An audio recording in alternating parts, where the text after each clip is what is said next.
Hi, welcome to Highland Cottage Books. I'm Martha and this is Highland Cottage, and today we are going to talk about Whalefall by Daniel Kraus, which is a book I absolutely loved. I'm going to tell you all about why you're going to love it too, or you're absolutely going to hate it. I made coffee and tea, so grab yourself a glass, have a seat on the couch, and let's talk Whalefall.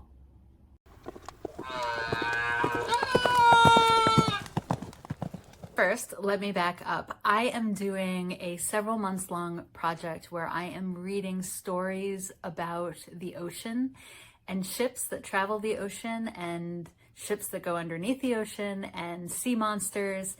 I am reading mysteries, histories, biographies, horror novels, thrillers, anything I can grab that sounds interesting to me that takes place on, above, or inside the ocean. Now, this is all because I'm doing a series of videos that I will be releasing early in the next year, probably in January, and maybe I will string them out in the early months of next year because reasons.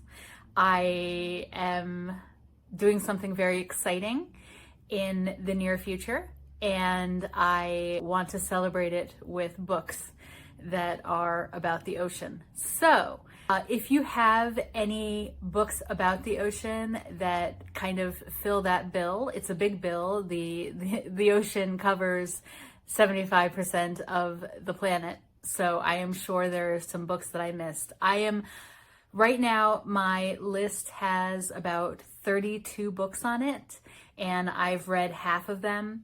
I'm reading them at the clip of about a book a week, along with everything else I'm doing. So if you have any recommendations, please leave them in the comments below. I'm always looking for interesting things to read, but right now I am focused on the water. So I've read Whalefall, which I would have never picked up otherwise, and I'm so glad that I did. I loved it. Whalefall is this book right here. This is a sperm whale. This is our protagonist. And the story is basically that this young man, he's a teenager, goes diving, gets swallowed by a whale, and figures out his daddy issues. I am being glib, but I am being glib on purpose because this is a love it or hate it book. I'm going to tell you that right now. And I feel like the people who hate it are people that, didn't know what they were getting into when they read the book and therefore picked up a book that they thought was going to be one thing and disappointed them because it's not that. I'm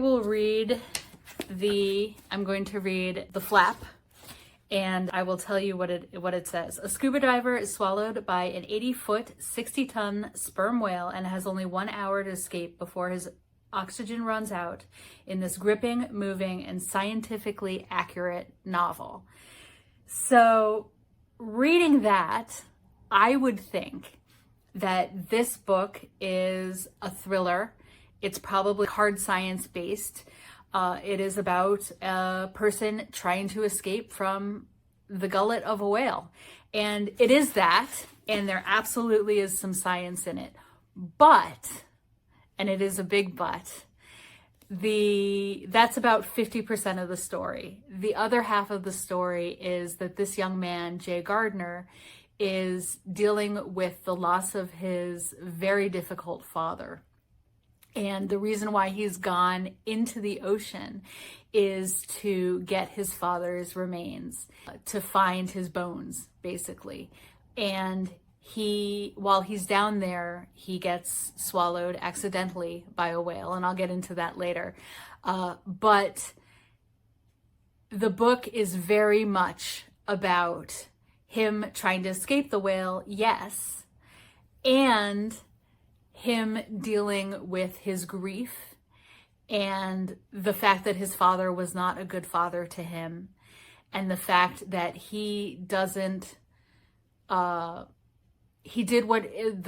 the teenager did what he had to do in order to survive, but that he's sad that his relationship with his father ended the way it did. So If you're looking for a book that is a non-stop action thriller about, man versus nature, you're not going to get that. But it's very suspenseful. It's very thrilling, but it is intercut with some very philosophical and metaphysical things that happen inside the belly of a whale. Because, of course, with Jonah and all sorts of other kind of mythological stories, and if you think of like Hero with a Thousand Faces and Joseph Campbell, and kind of the collective subconscious and just people mythos, the idea of going into the belly of the whale is, it's a trope.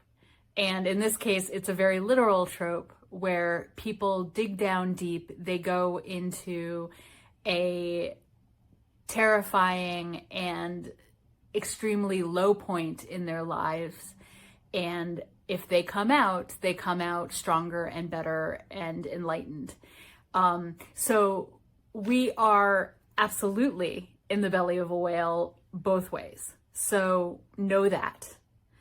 And if you are someone who is a reader who is primarily someone who wants to read about plausible things, and this story is not impossible, and they go far out of their way to tell you exactly what is possible about this story, but it's highly improbable that you're going to get swallowed by a whale for several reasons. And I'll get into that later too.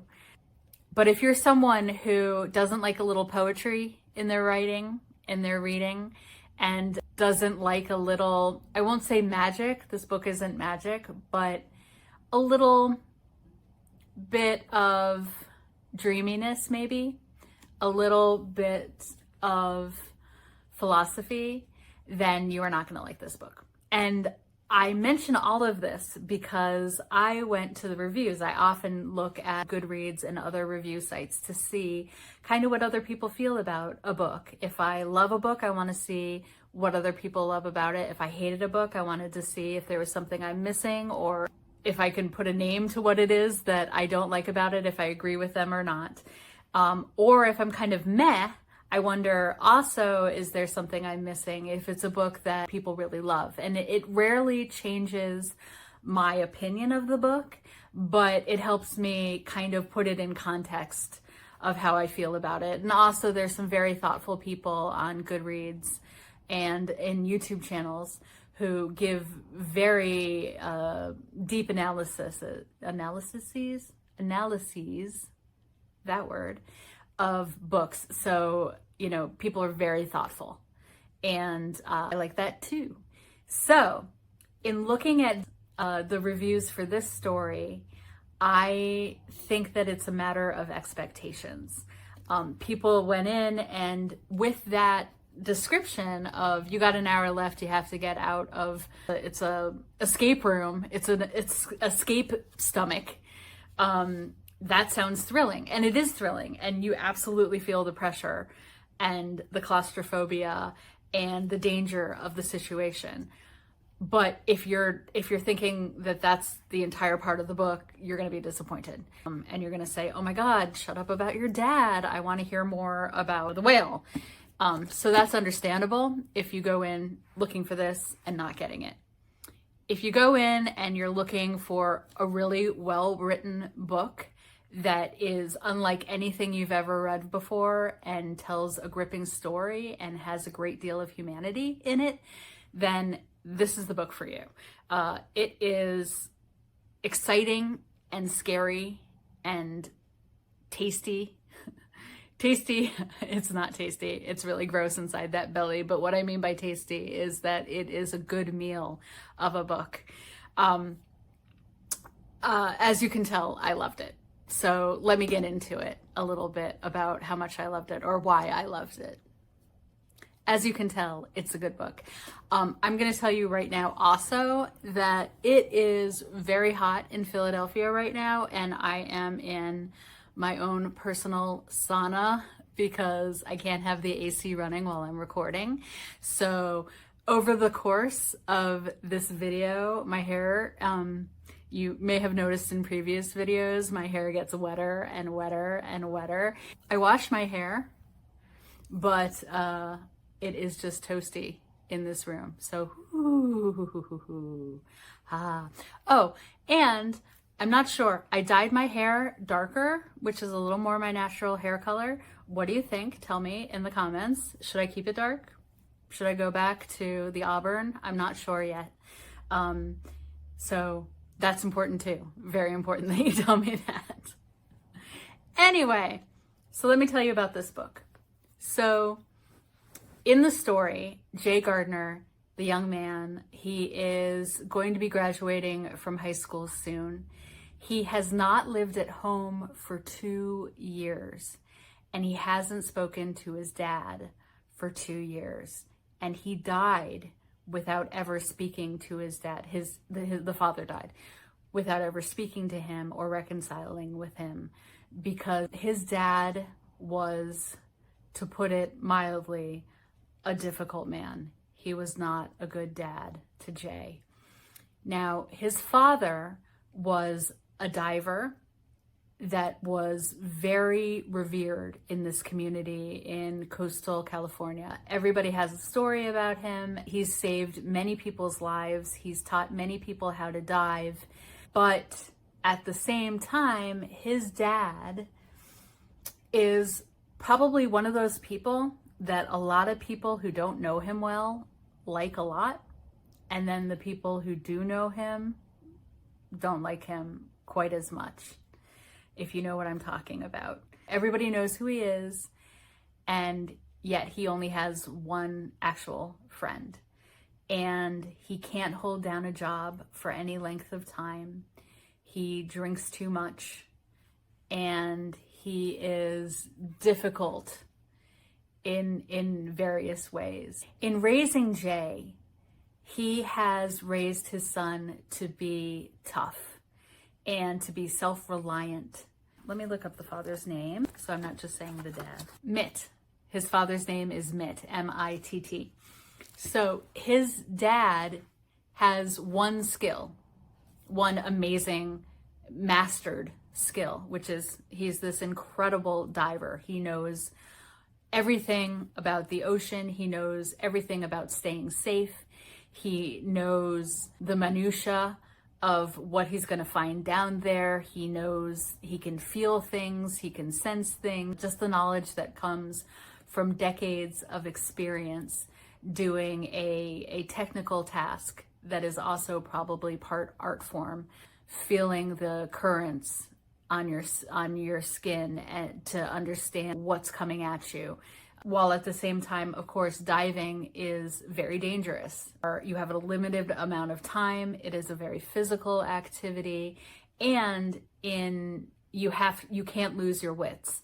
You have to be very methodical, because of course you can't go from a deep dive and shoot back up into back to the surface, because you'll get the bends and you'll die. And you'll get air in your, you'll get bubbles in air because of the pressure changes. And so that can kill you too. And also there's something called nitrogen narcosis, which is as you get into pressurized situations, you can literally go a little crazy and see things that aren't there and hear things that aren't there and get anxiety, have panic attacks, or get euphoric and completely bonkers.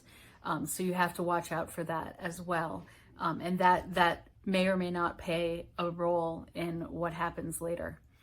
Mitt is a man who is absolutely obsessed with the ocean, and he really looks at his son in some ways as possibly an extension to himself, or just simply that he is trying to impart all of this knowledge that he's gained in order to pass on his legacy to his son, for both good and for ill.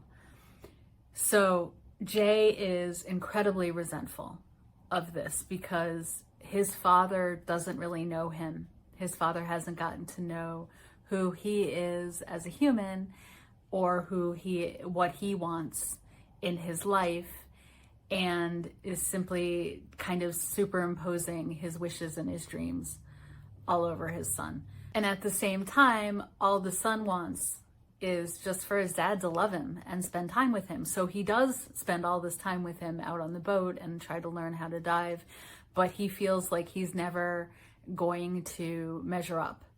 You know, his dad's constantly quizzing him about things. In the way in which he teaches him is the way in which you might teach someone who, you know, this is going to be their career, this is going to be their livelihood, and this is going to be a life or death situation. So you would be constantly quizzing them and you would be constantly testing them for them to learn. But the son doesn't want that. The son isn't asking for that. The son is 10 years old or 11 years old or 12 years old and doesn't want to be waking up at 4 a.m. and going out on a freezing boat and doing scary things just to make his dad happy. Fast forward a few years, the son is a teenager and he starts to build some independence from his father, and some things come to a head and the son just leaves the house and starts moving in with his friends, just kind of couch surfing with other families. And the father gets sick and the father passes away without any sort of reconciliation. I'm skipping over a lot because I don't want to spoil things for you. But while Jay is in the ocean, and I have to point out, he is in a place where he is not allowed to be, and he is actually snuck into this area of the bay because it's incredibly dangerous. And this is the place where his father died and his body was never recovered. And while he's down there, he gets accidentally swallowed by a whale. And I say swallowed and not eaten on purpose. So sperm whales, like the big sperm whale here on the cover, they actually swallow their food whole. And I now know more about the digestive tract of whales than I ever thought I would. I know tons of science, new sciencey goodness about whales because of this book. So it turns out that sperm whales only have teeth on the bottom, and then they have like kind of little holes in the top of their mouths. So they don't chew their food. I'm not sure why they have teeth. Probably just, you know, just for traction, I guess. Maybe a little chomping. But they swallow their food whole, and they like smaller fish and they like squid, stuff that can be ingested without, you know, chewing it up. And people need to be chewed because we are nice and bony. Oh, and we learn that people actually get not swallowed, but end up in whales' mouths fairly often. Often it happens with baleen whales. They're swimming too close and their mouths are really big and they open them up and they get sucked in. They get spit out immediately because, ew, gross. I don't want a person in my mouth. I wanted krill, and people are chewy and gamey, and I didn't want that. Shoo, get away, little person. So it happens. But in this case, he gets stuck for reasons, and he gets past the whale's immediate throat and ends up kind of in a gullet-y area. Now, the way whales are built, there is an opening that moves from the gullet into whatever tube it is that puts you into the place where everything really gets digested and turned into nourishment. That opening is simply too small for him to fit through.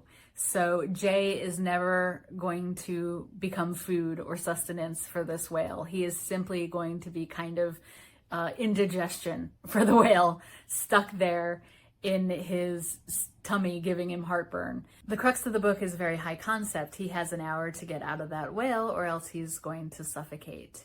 Now, Jay is not just anyone. He is the reticent son of the legendary Mitt Gardner. And so through his father, he has the knowledge and the tools in order to maybe escape. I want to also add that when you read a book like this, and I say that having never read a book like this, but what I'm saying is when you read a thriller or a big high concept thing like this, you know, one of two things can happen. Either he escapes or he does not escape, but the act of him not escaping is made okay through some sort of plot device. You know, he sacrifices himself or he comes to some sort of resolution. I'm not going to tell you what happens in this because about halfway through the book, I realized I didn't know. And usually you know whether or not there's going to be a happy ending or not. I had no idea. I didn't know if he was going to get out of it. I didn't know how he was going to get out of it. In fact, there are some cases where I'm like, oh, they're setting up that, you know, he can do this. Nope. Those avenues are quickly shut off.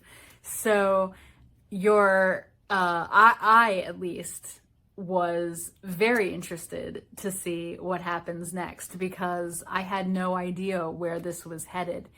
So there was a genuine sense of jeopardy and peril, which may or may not pay out in the end. And I also appreciated the fact that Jay is in a world of hurt.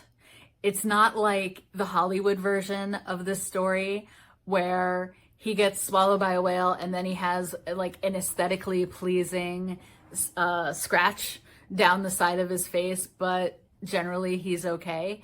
No, from a physical standpoint, in no way is he okay while he is trying to escape. So he has some very, very real wounds on him. Jay is totally fucked up. If he does escape, he is not going to be anywhere near the same person he was when he went in, psychologically or physically. And again, maybe he doesn't escape, maybe he does. There's peril everywhere in this story. Now, the part that I'm going to guess is incredibly divisive for people is that in order to survive Daniel, who's Daniel? In order to survive, Jay starts hallucinating. His dad kind of quizzing him. And there's also a lot of whale stuff. You're going to learn a lot about whales, the social lives of whales, the history of whales, the mythos of whales, how whales communicate, their circulatory systems, everything you ever wanted to know about a whale. You will get a nice overview here, and a lot of things you didn't want to know about whales.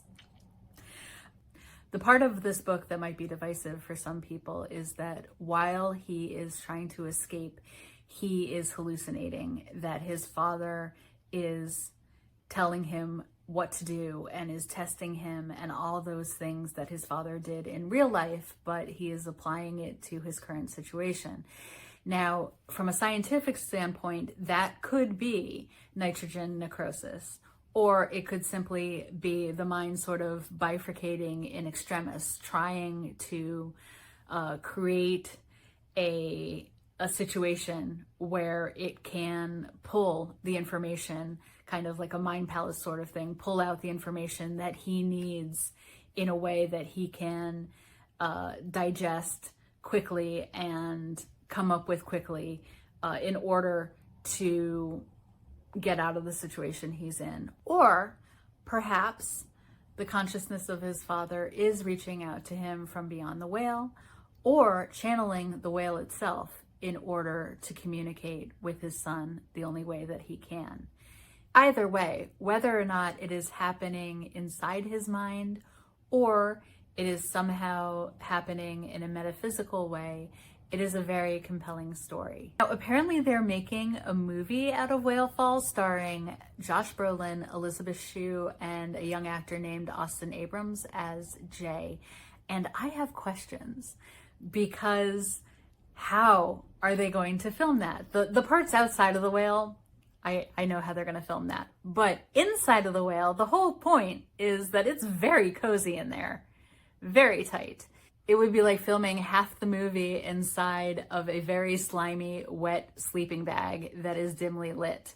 And I wonder if somehow they are going to show you what's really happening and then maybe show you what is happening inside of his mind in order to let us get a better view of it, because it's kind of like that scene from Nope, and I'm not going to go deep into it, but you don't want to spend too much time inside that scene from Nope, if you know what I mean. Anyway, people are clever. I am sure they will find out a really neat way to do it.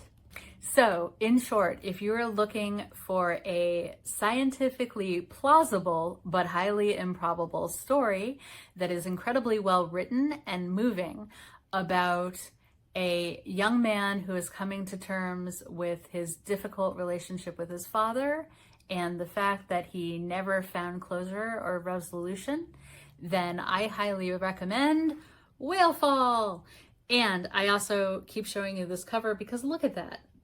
What a cool cover that is, with the whale going nom nom nom nom nom. The whale is actually not trying to eat him. The whale doesn't want to go nom nom nom, but it looks cool. So I highly recommend it.